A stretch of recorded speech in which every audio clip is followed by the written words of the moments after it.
Medjebar. I'm a French pharmacist who turned entrepreneur a while ago.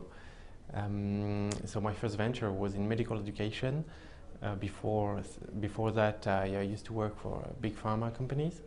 And fairly recently, a few years ago, we launched at Scientiam, which is a digital health company focused on clinical trials and bringing technology to clinical trials. For the most part, clinical trials are not well designed. They don't take advantage of everything they should take advantage of, and they don't look at the right questions.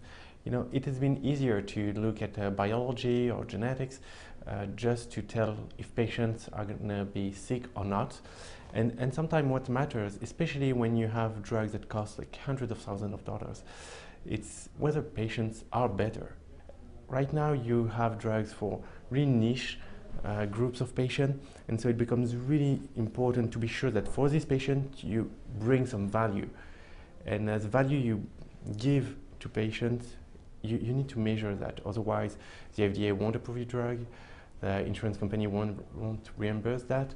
And to demonstrate that your drug is actually efficient, you do want to change the way you run your clinical trials. If you can show that your patient suffering from multiple sclerosis should change a drug for the newer one after 1 month, well, it should be 1 month. But according to current design of clinical trials, patients suffering from multiple sclerosis will always have to wait 6 months, because that's the way we design trials in that field, and that's a shame. Psychiatry is actually the first disease in terms of healthcare cost for hospital and also for the economy in general, because there is a huge productivity cost when you are depressed, when you are anxious, or when you suffer from bipolar disorder, that sort of diseases. But because they are not straightforward diseases, and I don't say that diabetes is, but we understand diabetes a bit more than we understand bipolar disorder. The first product that I developed is just called ADS Research, which is a smartphone-based tool that collects data within the patient's own environment.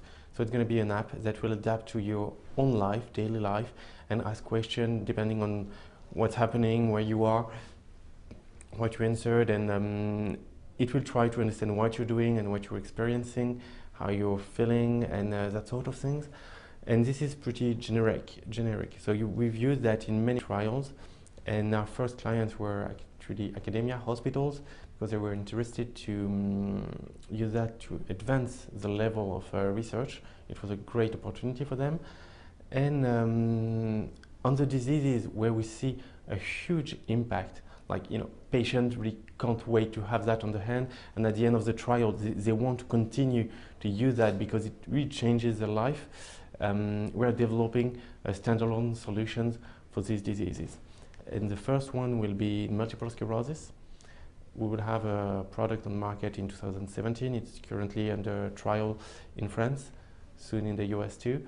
And we're working also with pharma companies that are helping us to finance the R&D program, and we're also buying the solution for their own trials because they are hoping to bring a new and expensive drug to market, and they want to make sure that they have every chance, they take every chance to demonstrate the potential of the drugs.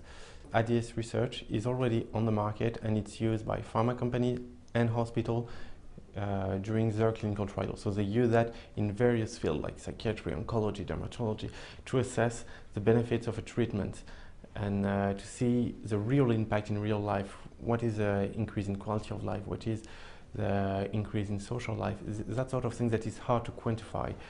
And this is already being used in several countries, including in the US. And then I have my own so-called product that I'm taking to market through the FDA process and really developing for myself, for my company, on which I have some pharma partners, but the IP remain at Scientiam. And this one, the first one, will be in multiple sclerosis. Coming here was an opportunity to meet researchers interested in the same field I'm working in. As I'm developing the multiple sclerosis product in France, I'm looking for partners in the US to expand my trial. And I'm also always looking for technology partners to integrate, because my solution, like if you really want to improve clinical trials, you need to aggregate data from different feed, and you need to contextualize the data that you can get. Like it's important to be able to contextualize the patient insight as well as like strong concrete marker. So since I've been here, I actually got a chance to meet with several researchers interested by my research, and which could be future partners. And I also met a few medtech companies with whom I could work to offer better trial for my clients. I'm based in the Brain and Spine Institute, so my company was based with this partnership with a member of the Global Care Alliance, and that's critical to be able to be at the frontier, at the state of the art of what you're doing in terms of research, and to do that at a global scale. You cannot work on your silo in my small hospital in Paris. Now what I need is to be sure that I'm working with world-class researchers, not just in my city, my country, my continent, but at a global scale. And that's where the Global Alliance comes in. You have researchers all around the world working together. And I've been working with those in Europe, and now I need to expand abroad. And it's a huge network that I can use to develop myself in other countries. Once you know that you're ready to launch and you really think there is a market, you have some data backing you, and maybe some funding, ideally, working with scientists at research at a global care is I think that that could foster innovation and kind of reduced R&D time to have already a global network. You don't have to look for investigators, clinician researchers that are interested in what you're doing. Potentially, all of them are, and it's easy to connect, and it can reduce your time to market to have the backing of such an institution.